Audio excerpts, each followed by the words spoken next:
Hello. Wow. What a room. What a weekend. And what an amazing start from Sanyika.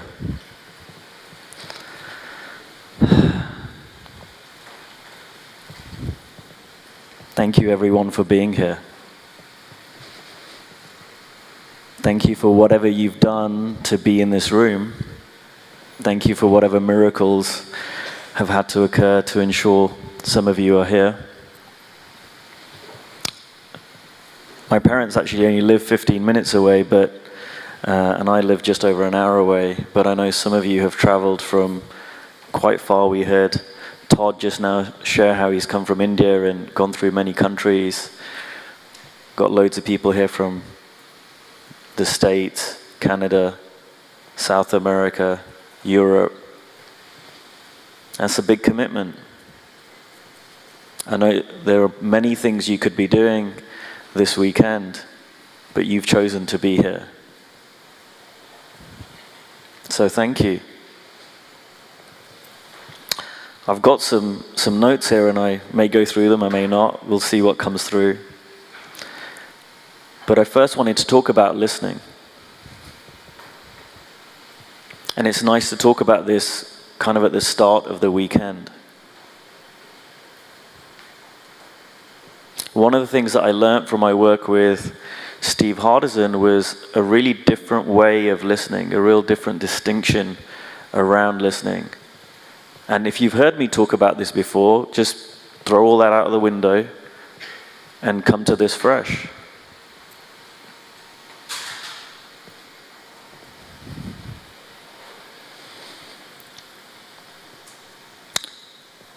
The way that you listen this weekend will determine what you get out of this weekend.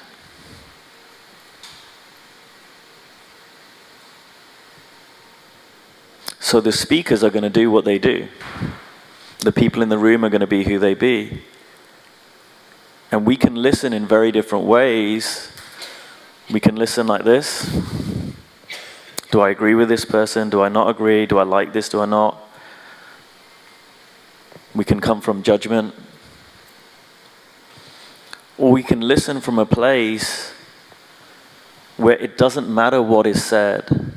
It doesn't matter who's in the room, and there's some incredible people in this room. That we can look for the gold. We can choose right now to listen in a way that we will be different by the end of the weekend.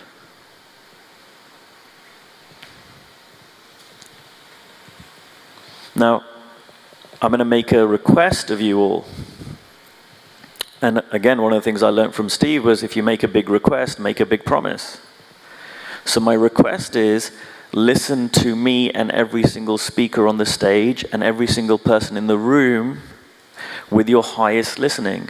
Listen in a way that you wouldn't listen to anyone else. There'll be someone in your mind that if they were speaking right now, you would have a listening for them that you wouldn't have for anyone else in the world. It could be a parent, it could be a spiritual teacher, it could be a famous person. There'd be a way of listening.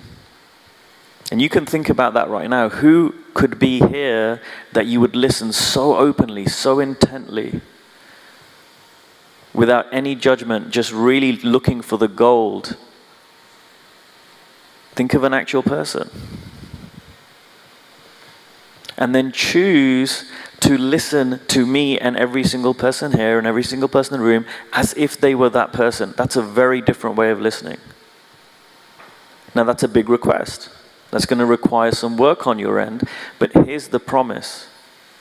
If you do that, the value from this weekend will be 100, 1,000 times more than if you just show up as your default way of being, your default listening.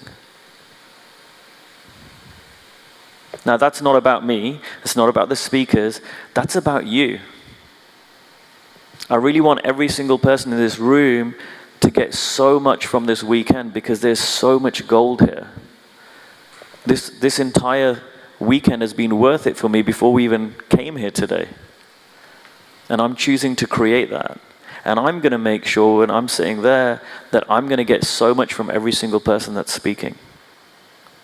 And we can all do that. So, and it's important I say that because now I'm going to go on to acknowledge a few people.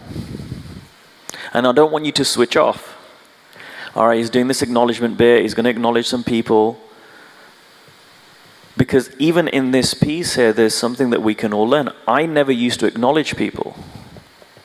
And the truth is, deep down, I was so insecure and I had such a low opinion of myself that if I acknowledged someone, it was kind of like I was taking away from me. Or if I say this person's great, then, well, maybe I'm not so great.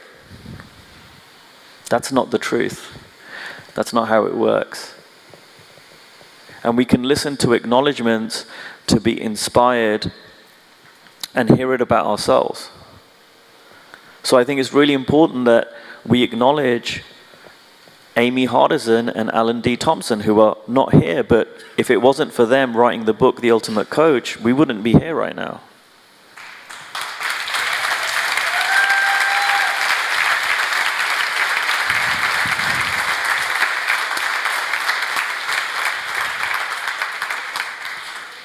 There's a great book that, if you're in the Ultimate Coach Facebook group, you might have seen recommended, and it's called The Butterfly Effect.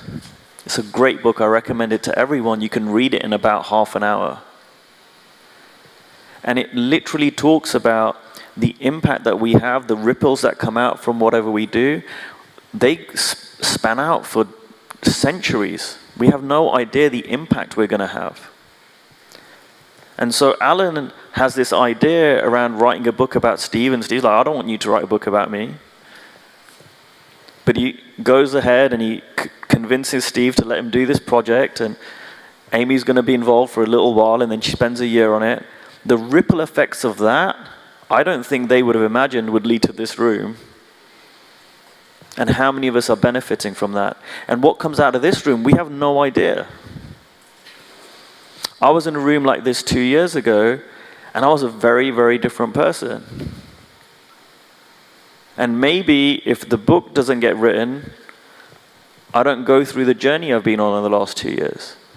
Never mind speaking it, but I mean, that's just you're seeing the end result, but like the journey's been the real gold.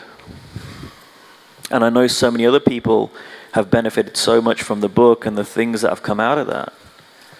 So please don't listen to that like, oh, cool, Alan and Amy are cool, but think about, well, the ripples I can make. The small seed of something that we might think, oh, that's not important, but we trust that and we go with it, and we have no idea the impact that creates. No idea.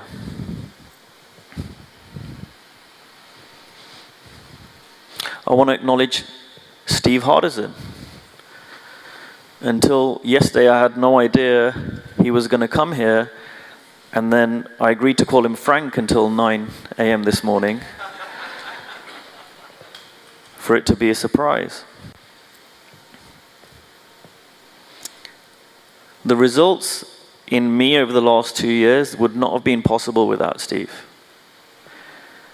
And I've had some amazing coaches, mentors in my life. I've been in the personal development space for 22, 23 years. And the impact that Steve has been phenomenal. And the impact that he's had on so many of us, whether we know it directly or not, again, is so powerful. And I say this, I want to say this one thing, and I could literally spend an hour acknowledging Steve, but I want to say this one thing that may surprise people about Steve. Of all the people I've ever been coached by, mentored by, Steve is the most relatable. I had not expected that when I hired him. I thought, here's this guy, let's put him on a pedestal, you know, he's the ultimate coach, he charges all this money, and he has all these incredible clients. And what I love about the work with Steve, and hopefully one of the messages I want to get across in my talk today is, what Steve does, who he is, that's possible for all of us. It's not like come easy for him. And the same is true for me. Hopefully one of the messages from this talk is, anything I've achieved, I know it's possible for every single person in this room. It's not like, oh, there's some special gene I've got, right? Or a special character thing I've been born with that makes, oh yeah, Kush can do this, or Steve can do this, or one of the other speakers can do this. It's not. The message of the ultimate coach is, if you want whatever you want, just be the person who creates that. And anyone can shift their state of being. Anyone. It's really that powerful. I'm testament to that. So thank you, Steve, for going first. Thank you for all the work you've done on yourself and you continue to do. Thank you for the impact that you have. And I mean, so many things that you do that no one even knows about. And thank you for being such a great role model for me. I love you.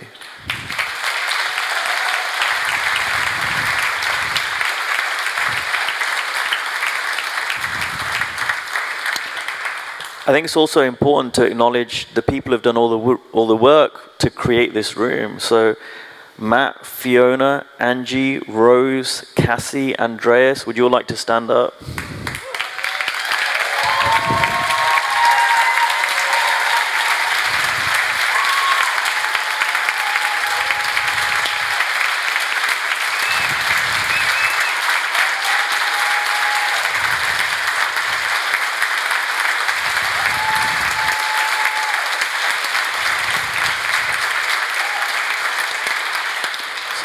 I was involved in the London event 2 years ago, and I was involved for about 6 weeks, and it nearly killed me.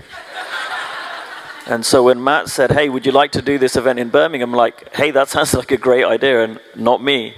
So these guys have been working on this for a year, and they've done it without pay. They've done it for our benefit. And if you get a chance to meet the team, like, please do acknowledge them. Please let them know how amazing they are for creating this, because without them, we don't have this. We don't have this amazing venue. We don't have this wonderful seating arrangement and these great hats, which I love, and everything else that's going to come up. So thank you. Now, the next person is going to be my last acknowledgement, but I might get told off. I want to acknowledge my wife. She's hiding in the audience. I'm not going to point her out, but I will say genuinely that my wife is amazing, and one of the things that I've almost embarrassed to admit through my work with Steve has been really appreciating her and all that she does for me. And I can't be me and do what I do without her. I really can't. The investment I make, people go, wow, you're traveling to the States, you're working with Steve. That's as much her investment as it is mine. My wife has an incredible job in London. She manages a whole bunch of people. She's a senior person in her role. And so when I'm away, it's as much, if not more, of an investment from her than it is from me. And it would be remiss of me not to say that.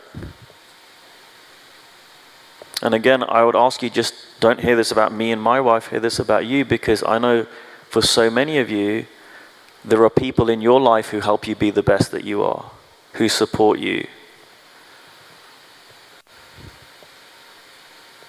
Certainly what I found is, when I appreciate someone who supports me, it always comes back. I have a saying, you can't outgive the universe. Try it. I dare you. There's no way.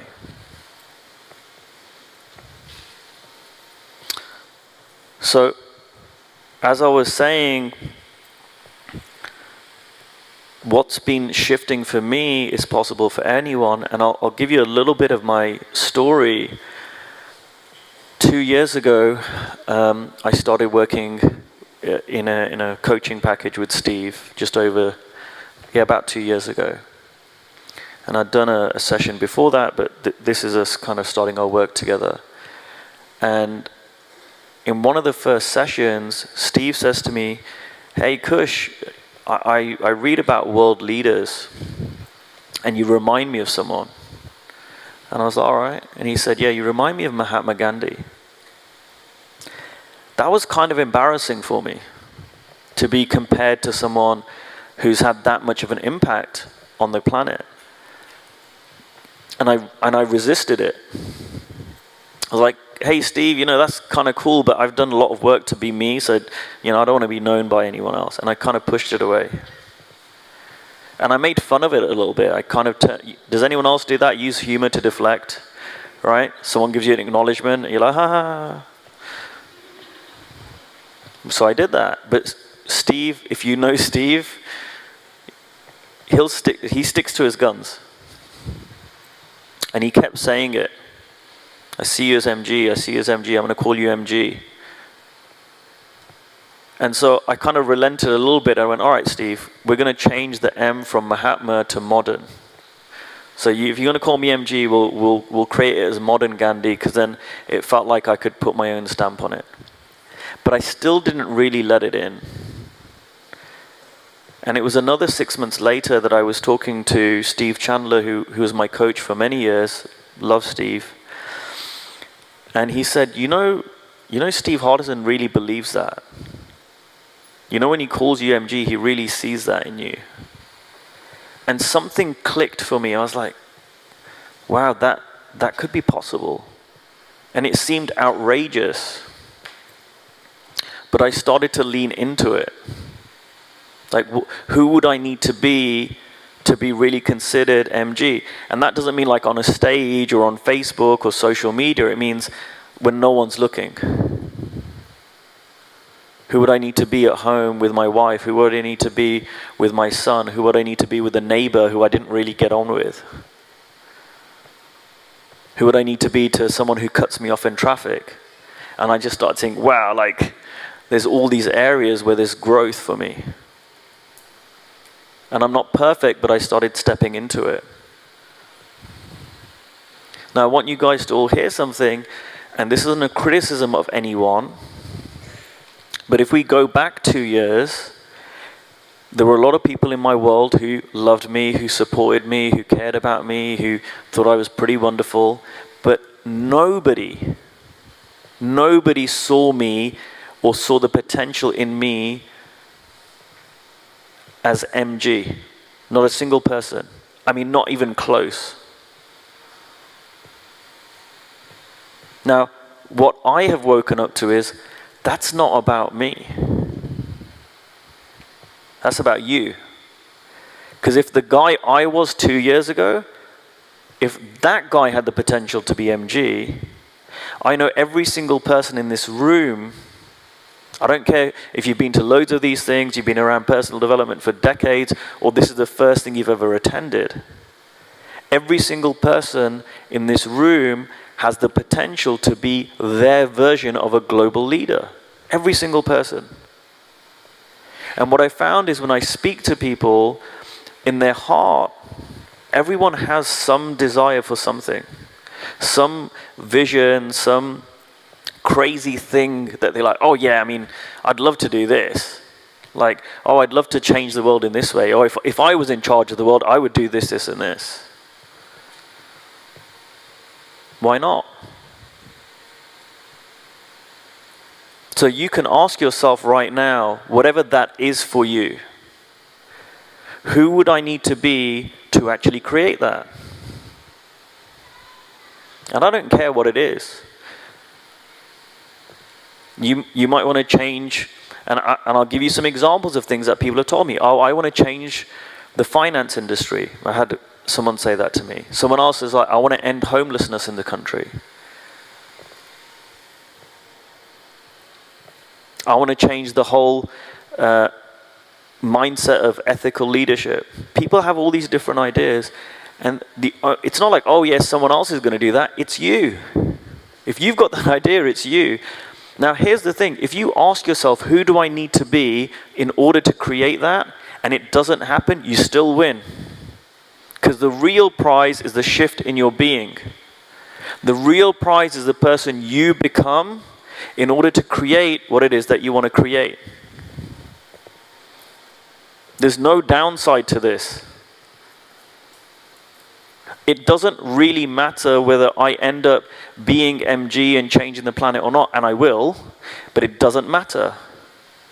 That's just a side effect. And the more I step into it, I'm winning right now.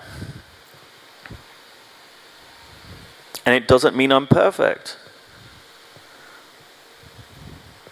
I had a vision last year, and when I spoke these words, it wasn't me that spoke them, they came through me.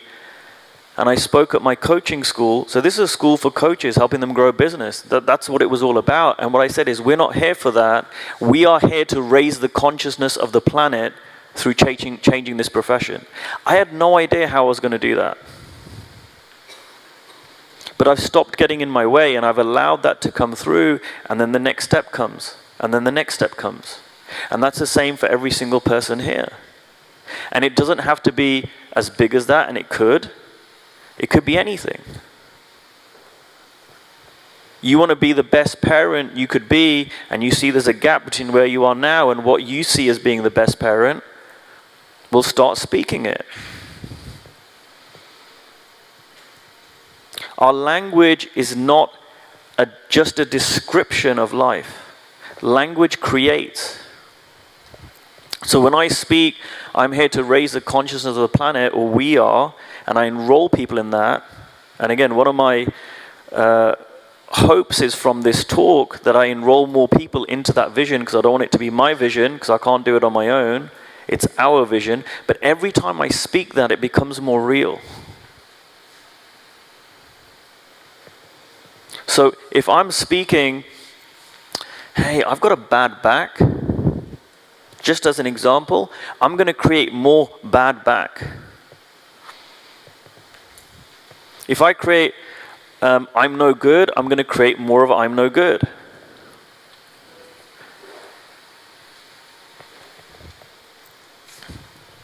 I'm getting a 10-minute warning, so I'll just cover as much as I can cover in 10 minutes.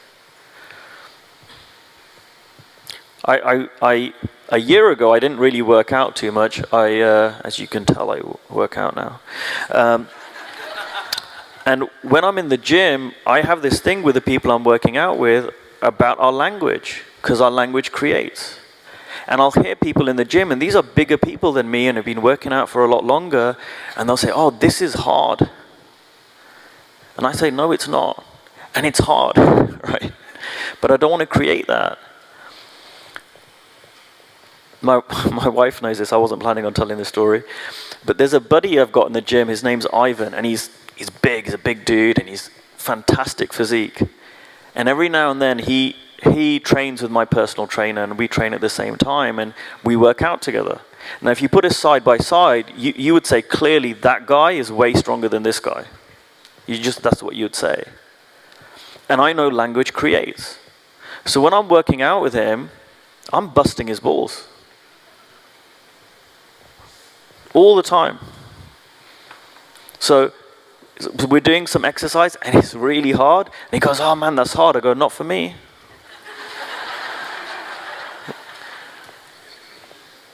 And I've genuinely found it. I find like I have an extra 25%, 30% power when I change my language in real time working out. But that's not about the gym. That's everywhere in life. If I say business is hard, coaching is hard, creating clients is hard, being a parent is hard, I'm going to just create more of that. And I'm not saying, oh, it's just simple and easy. I mess up all the time. But I'm very kind with myself and forgive myself, which is a real important lesson that I've learned from my work with Steve. And I just keep moving forward and keep creating myself. I just keep coming back to that. We can all do that. That's not about me. Anyone in this room can do that.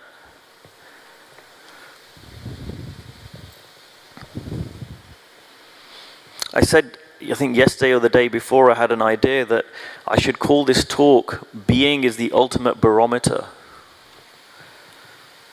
Being is the ultimate barometer. Because that's what it is. Being is not this woo-woo thing that we can't really grasp. It's really practical. So a few people ask me, hey, are you nervous? I'm not going to use that language to create that. Did I have a few butterflies in my stomach? Yeah, sure I did. But I'm not going to create that because I don't want to be nervous. That's who I'm being. When you're here, you are all being something every single second. You can be loving, you can be kind, you can be generous, you can also be judgmental. You can also be skeptical. You can also be mean and gossipy. I've been all of those. I'm not going to lie. And I get to choose who I be this weekend, in life, every single day. It's the ultimate barometer. I can't bullshit being. No one can.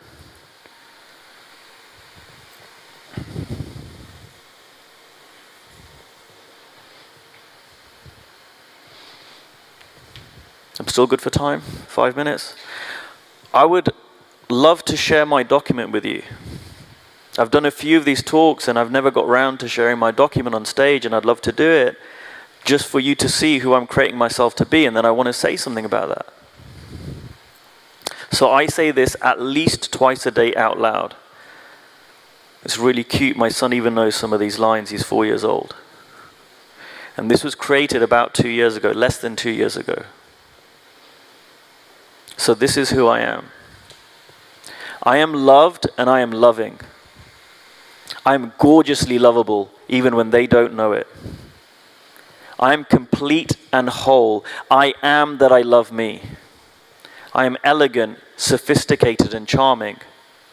I'm hot stuff. I'm a catch. I am that I make being Indian sexy.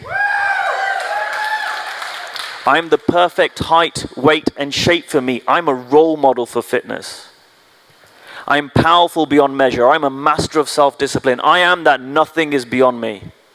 I'm decisive and bold. I'm tenacious, determined, and never give up. I'm an amazing husband and father. I'm powerful presence and deep listening, especially with my wife and son. I'm an incredible lover, partner, and friend to my wife Yamini. I'm an ideal role model for our son. I am that I see and bring out the best in others. I am that I positively impact everyone. I am that I have no competition. I'm a master of my craft and I keep getting better. I am the real deal. I am the wealthiest man in the world. I live in an abundance of health, wealth, and happiness. I'm a master creator. I'm unlimited potential. I'm uniquely talented. I am that I connect effortlessly with anyone and everyone. I am the distinction relationship. I am that it's none of my business what anyone thinks of me. I am that I'm equally comfortable with others as by myself. I am deep empathy and loving kindness.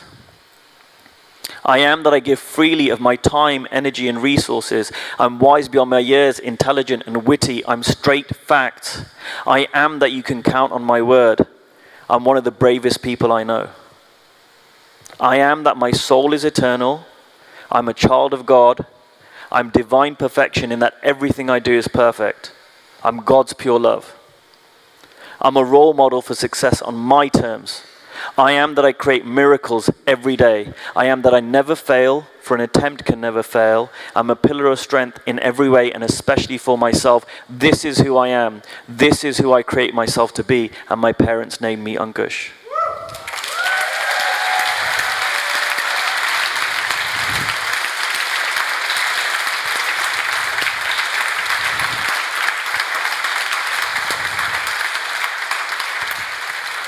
So I'll leave you with this. 2 things. Firstly, 2 years ago, I pretty much believed the opposite of every single one of those statements. That's the power of the document.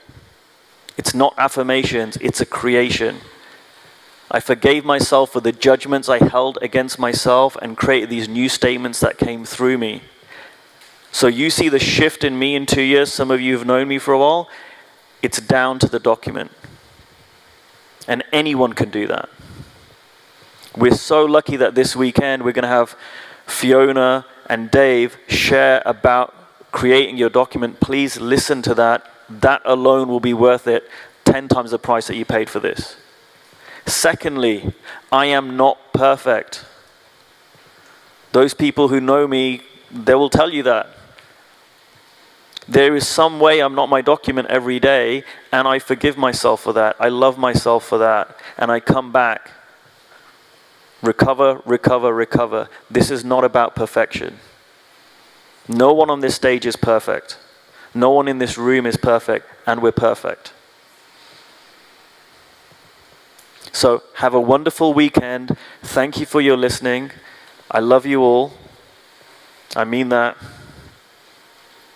And be amazing. Thank you.